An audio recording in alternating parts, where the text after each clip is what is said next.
Welcome दोस्तों। आज हम लोग बिहार बोर्ड के 10वीं क्लास के बायोलॉजी के 3 नंबर पार्ट परिवहन के महत्वपूर्ण टॉपिक के व्याख्या को पढ़ेंगे।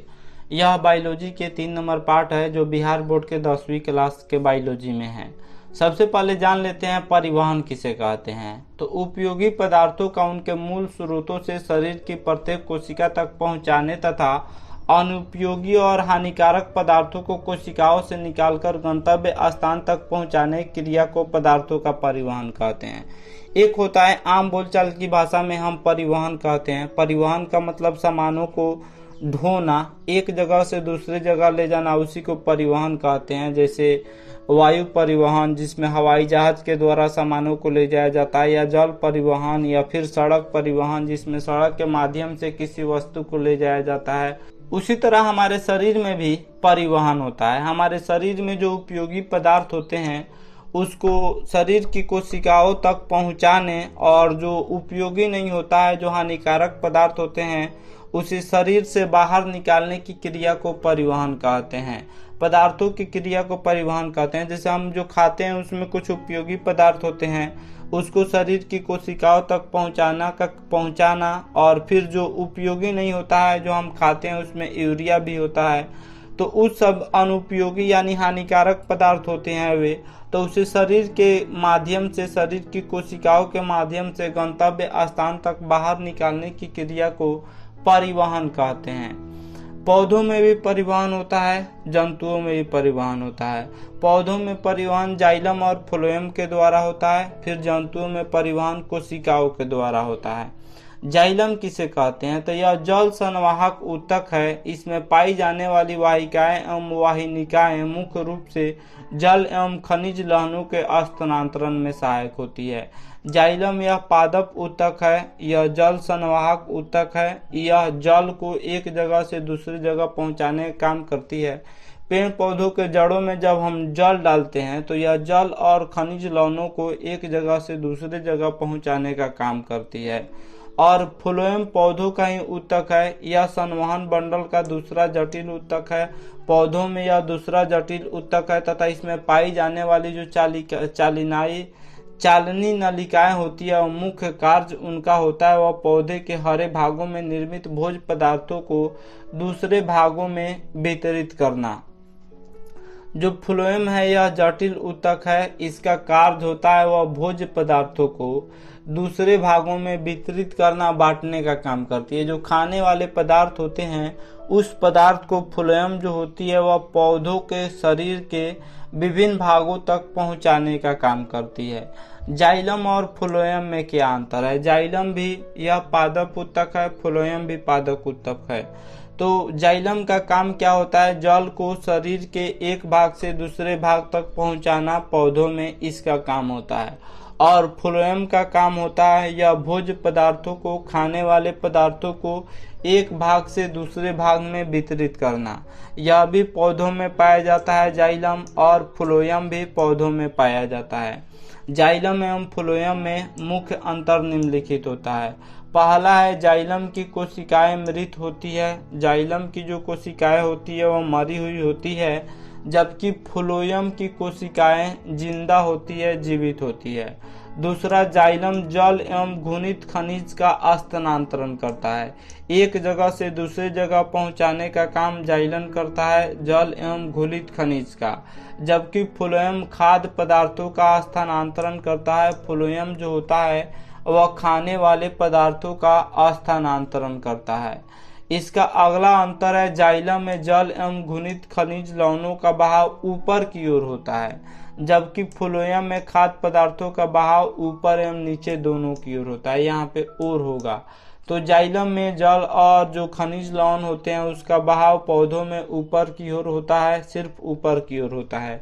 जैसे पौधों की जड़ों में जब हम जल डालते हैं या खनिज लवण डालते हैं तो इसका बहाव ऊपर की ओर होता है, जबकि फ्लोएम में खाने वाले पदार्थों का बहाव ऊपर और नीचे दोनों तरफ होता है।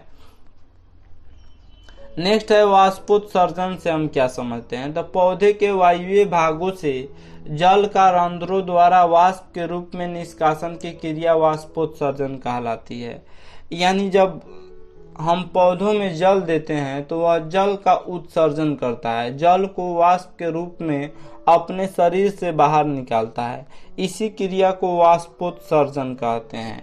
यानी पेड़ पौधों में जल का भी उत्सर्जन होता है। मनुष्यों में जल का उत्सर्जन पसीना के माध्यम से या मूत्र के माध्यम से होता है।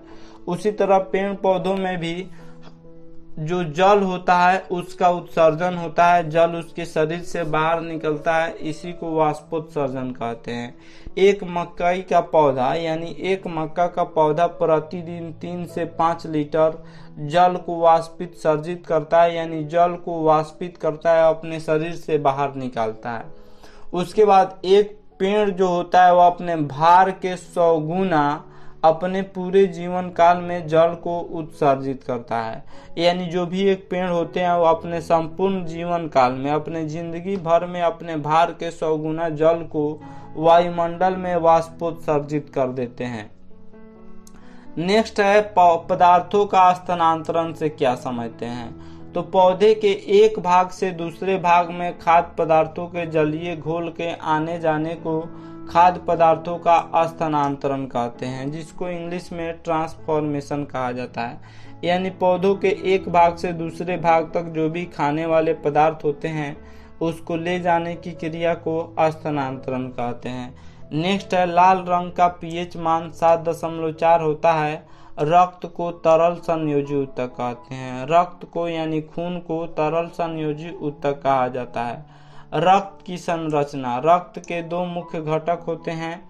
एक तरल भाग जो प्लाविका या प्लाज्मा कहलाता है, यानी रक्त के 2 घटक होते हैं। एक होता है तरल भाग जिसे प्लाज्मा कहते हैं, और दूसरा होता है ठोस भाग जिसमें लाल रक्त कोशिकाएं होती हैं, फिर श्वेत रक्त कोशिकाएं होती हैं तथा रक्त पट्टिकाणु होते हैं।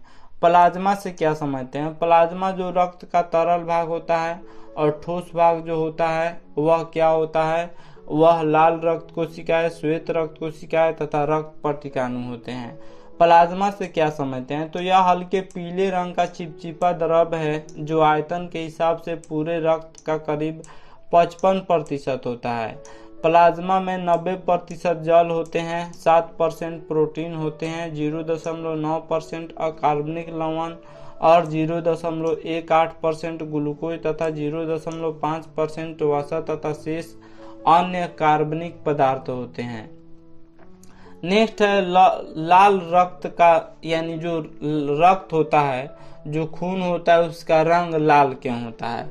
तो लाल रक्त कोशिकाओं में एक विशेष प्रकार का प्रोटीन वर्णक हीमोग्लोबिन पाया जाता है। हीमोग्लोबिन के कारण ही रक्त का रंग लाल होता है। तो क्वेश्चन पूछेगा रक्त का रंग लाल क्यों होता है, खून का रंग लाल क्यों होता है। तो हीमोग्लोबिन के कारण ही रक्त का रंग लाल दिखाई देता है। पूरे आयतन के हिसाब से लाल रक्त कोशिकाएं जो होती है वह 45% होती है। श्वेत रक्त कोशिकाएं किसे कहते हैं। तो यह अनियमित आकार के न्यूक्लियस युक्त कोशिकाएं होती है। श्वेत रक्त कोशिकाएं में न्यूक्लियस होती है, इसमें हीमोग्लोबिन नहीं पाया जाता है। हीमोग्लोबिन केवल लाल रक्त कोशिकाओं में पाया जाता है। श्वेत रक्त कोशिकाओं में हीमोग्लोबिन नहीं पाए जाते हैं, यह सफेद दिखता है। यह जो होता है इसमें न्यूक्लियस होता है, जिसके कारण ये रंगहीन होते हैं, सफेद टाइप के होते हैं लेकिन रंगहीन होते हैं। जिस तरह जल का कलर रंगहीन होता है, जल रंगहीन होता है और जल स्वादहीन भी होता है, उसी तरह जो श्वेत रक्त कोशिकाएं होती हैं यह भी रंगहीन होती हैं। इनकी संख्या लाल रक्त कोशिकाओं की तुलना में बहुत कम होती है। श्वेत रक्त कोशिकाओं का हमारे शरीर में क्या काम होता है, तो यह रोग प्रतिरोधक क्षमता को बढ़ाती है। यह जिसके अंदर ज्यादा होता है वह बीमारियों से लड़ने का क्षमता प्रदान करता है, जिससे उसको बहुत कम बीमारियां होती है। और लाल रक्त कोशिकाएं का काम क्या होता है, यह शरीर के अंदर ऑक्सीजन को पहुंचाने का काम करती है। शरीर के विभिन्न भागों तक ऑक्सीजन को पहुंचाने का काम लाल रक्त कोशिकाएं करती है। और श्वेत रक्त कोशिकाएं जो होती है यह बीमारियों से लड़ने की क्षमता प्रदान करती है। जिसके अंदर श्वेत रक्त कोशिकाएं मजबूत होती है उसे बीमारियां बहुत कम होती है। तीसरा है रक्त पटिकाणु। ये रक्त को थक्का बनाने में मदद करते हैं और जिसका शरीर का रक्त अगर थक्का नहीं बनता है तो वह एक बीमारी है। उस बीमारी को हीमोफीलिया कहा जाता है, जिसमें शरीर का कोई हिस्सा अगर कट जाता है तो उसके शरीर से इतना ब्लड निकलता है कि उसकी मृत्यु तक हो जाती है। उसके शरीर में ब्लड की कमी हो जाती है जिसके कारण उसकी मृत्यु तक भी हो सकती है। इसीलिए रक्त पटिकाणु जो होते हैं वह रक्त को थक्का बनाने में मदद करते हैं। नेक्स्ट मनुष्य की हृदय को समझ लेते हैं।